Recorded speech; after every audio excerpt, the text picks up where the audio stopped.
कभी समय था कि तेजस्वी यादव मनीष कश्यप पे एनएसए लगवा दिए थे अपने सत्ता का दुरुपयोग करके। ऐसा सूत्रों के हवाले से खबर है, सभी को पता है, ये हम नहीं कर रहे हैं। जो खबर सामने आया था उसी के हिसाब से बता रहे हैं। मुख्यमंत्री नीतीश कुमार थे और डिप्टी सीएम तेजस्वी यादव थे बिहार में। साथ में मनीष कश्यप ने तमिलनाडु में जो घटना हुआ था उसके एवज में एक ट्वीट किया था तेजस्वी यादव के ट्विटर हैंडल पे और उनसे जवाब मांगा था, जिसके एवज में मनीष कश्यप के ऊपर केस कर दिया गया, कुर्ती जब्ती भी हुआ, एनएसए भी लगा, एईओ की टीम के द्वारा 4-5 केस भी किया गया था, जांच पड़ताल भी शुरू हुआ। मनीष कश्यप का 9 महीना बर्बाद भी हुआ, जेल में रहे, उनका आधा भविष्य खत्म हुआ, साथ में मनीष कश्यप का पॉपुलैरिटी भी बढ़ गया। तेजस्वी यादव सोचे थे कि मनीष कश्यप के ऊपर एनएसए लगवा देंगे, मनीष कश्यप का अस्तित्व खत्म हो जाएगा, लेकिन सीधा उल्टा हुआ। मनीष कश्यप जेल से निकले, शेर की तरह दहाड़े और भारत की सबसे बड़ी पार्टी बीजेपी ज्वाइन कर लिए और बीजेपी के स्टार प्रचारक बन के प्रचार प्रसार भी कर रहे हैं। लेकिन समय की बात है, आज समय कुछ और है। जो एक्शन मनीष कश्यप पे हुआ था, सेम एक्शन तेजस्वी यादव पे होने वाला है। नमस्कार, आप देख रहे हैं यूथ इंडिया एंड मैं हूं आपका दोस्त राजा पांडे। तेजस्वी यादव के ऊपर खतरे की घंटी बज चुकी और खतरा मंडरा रहा है, किसी भी वक्त जेल जा सकते हैं। पीएम नरेंद्र मोदी एक बात बोले थे कि 4 जून के बाद जो हेलीकॉप्टर में घूम रहे हैं ना, उनकी काउंटडाउन शुरू हो गई है जेल जाने की। अब वह कथन सत्य होते हुए नजर आ रहा है। आज जून है, 1 जून है और साथ ही तेजस्वी यादव के लिए खतरे का समय भी आ गया है। एक तरफ दिल्ली राजधानी कोर्ट में जो केस दर्ज है सीबीआई के द्वारा, वहां पे कोर्ट सीबीआई को फटकार लगाते हुए यह कह रही है कि जल्द से जल्द चार्जशीट दाखिल कीजिए और तेजस्वी यादव को कोर्ट में लाइए। यानी सीबीआई और ईडी ये दोनों तो भिड़े हुए हैं तेजस्वी यादव के ऊपर। किसी भी वक्त ईडी बुला सकती है और जांच पड़ताल पुनः शुरू हो सकता है। आपको पता ही है कि नौकरी के बदले जमीन लेने के एवज में चार्जशीट दाखिल हुआ है, गवाह भी पेश हो चुका है, साक्ष्य भी मिल चुका है। बस तेजस्वी यादव को जेल जाने की देरी है। रेलवे में नौकरी दिलवाने के बदले में जमीन लिए थे तेजस्वी यादव, ऐसा सीबीआई ने चार्जशीट दाखिल किया है। कुछ और दाखिल करना है जिसके वजह से तेजस्वी यादव फिलहाल अभी बाहर है, लेकिन वो दाखिल हो जाएगा। अभी करंट खबर में आते हैं।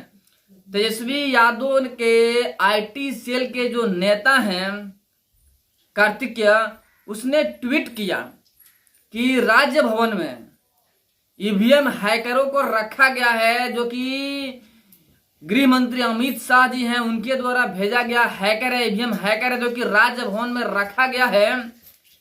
यह बात कहते हुए मतलब कि अफवाह फैलाने की कोशिश किए हैं आरजेडी के आईटी सेल के कार्तिकेय, जिसके वजह से राज्यपाल द्वारा यानी राजभवन के द्वारा तेजस्वी यादव के ऊपर 4-5 धाराओं में एईओ की टीम ने केस कर दिया है और इसका जांच पड़ताल भी शुरू हो चुका है, फेक बात बताने की एवज में। और इसका तार तेजस्वी यादव तक जा सकता है, क्योंकि आरजेडी पार्टी उन्हीं का है। अब हालात बद से बदतर होने वाला है। लालू एंड फैमिली का पूरे के पूरे परिवार जेल जाने वाला है। एक तरफ देखिए रोहिणी आचार्य के ऊपर पुलिस का धार पड़ा हुआ है, क्योंकि रोहिणी आचार्य पर भी एक आरोप लगा हुआ है कि बूथ कैप्चरिंग का आरोप लगा हुआ है। गोली चला है चंदन यादव के द्वारा, मर्डर भी हुआ है, उसका भी जांच पड़ताल हो रहा है, उसका भी लिंक कहीं ना कहीं रोहिणी आचार्य के पास जा रहा है। मतलब हालात यह है कि बहुत जल्द 4 जून यहाँ खत्म होगा और वहां काउंटडाउन शुरू होगा और जेल जाने की समय आ जाएगा तेजस्वी यादव के पूरे फैमिली का। अब देखिए, समय समय की बात है। उस वक्त मनीष कश्यप नेता नहीं थे, आज मनीष कश्यप नेता हैं, लेकिन मनीष कश्यप बदले का भाव नहीं रख रहे हैं, अपने कार्य में व्यस्त हैं। लेकिन मनीष कश्यप ने एक बात कहा था कि हम जो कहते हैं कर देते हैं, जो नहीं कहते हैं वो भगवाने कर देते हैं। देखिए, भगवान के पास देर है लेकिन अंधेर नहीं है। मनीष कश्यप को प्रताड़ित किया गया, 9 महीना बिना मतलब के जेल में रखा गया, लेकिन समय आ गया जिसने प्रताड़ित किया, जिसकी वजह से प्रताड़ित हुए यानी तेजस्वी यादव, अब उन्हीं के ऊपर एईओ के टीम के द्वारा केस कर दिया गया है 4-4 दफाओं में। अब तो तेजस्वी यादव का काउंटडाउन शुरू हो चुका है, किसी भी वक्त जेल जा सकते हैं, क्योंकि इनके द्वारा फेक न्यूज बनाया गया है भाई। इन्हीं के ना आईटी सेल है कार्तिक, जिनके द्वारा फेक बात कहा गया है कि ईवीएम हैकर जो कि अमित शाह द्वारा भेजा गया है राजभवन में है, यानी राज्यपाल के ऊपर भी आरोप लगा है और राज्यपाल के द्वारा ही इनके ऊपर 4-5 धाराओं में केस कर दिया गया है और जांच पड़ताल चालू है। बस इनको जेल जाने की थोड़ी इंतजार करना पड़ेगा, उसके बाद से जेल जाना तय है। साथ ही दिल्ली राजमनी कोर्ट ने 9 जून तक सीबीआई से अंतिम चार्जशीट मांगा है, फटकार लगाते हुए कि फटाफट चार्जशीट दाखिल कीजिए और तेजस्वी यादव को अंदर कीजिए। देखिए अब जांच शुरू है, जेल जाना तो तय है, हम पहले से कहते आ रहे हैं। ऐसे भी सम्राट चौधरी का भी बात आपने सुना होगा, उन्होंने किस प्रकार कहा कि सबका एक लिस्ट तैयार हो रहा है, जितने भूमि माफिया हैं, करप्ट वाले हैं, भ्रष्ट वाले हैं, इन सभी का लिस्ट तैयार हो रहा है। आज 4 दिन खत्म होते होते सभी पे एक्शन होगा और सभी जेल जाएंगे। यहां तक यह भी कहा था कि हम लालू जी को शांत कर देंगे। जैसे कि आपको पता है कि लालू जी चारा घोटाला में जेल गए हुए थे, लेकिन तबियत का बहाना बना करके बाहर आके बैठ गए।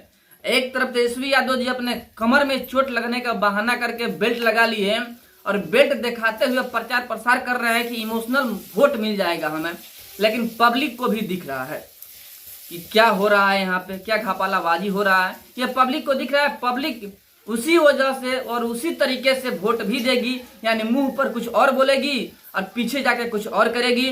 और ऐसा प्रतीत हो रहा है जैसे हम लोग भ्रमण कर रहे हैं गांव मोहल्ले में, देख रहे हैं, लोगों से सुन रहे हैं, उसके अनुसार बीजेपी अब की बार वाकई 400 पार जा रही है, क्योंकि बीजेपी किसी की आस्था के साथ में नहीं खेलती है, किसी धर्म से खिलवाड़ नहीं करती है, लेकिन इंडिया अलायंस वाले ऐसा करते हैं।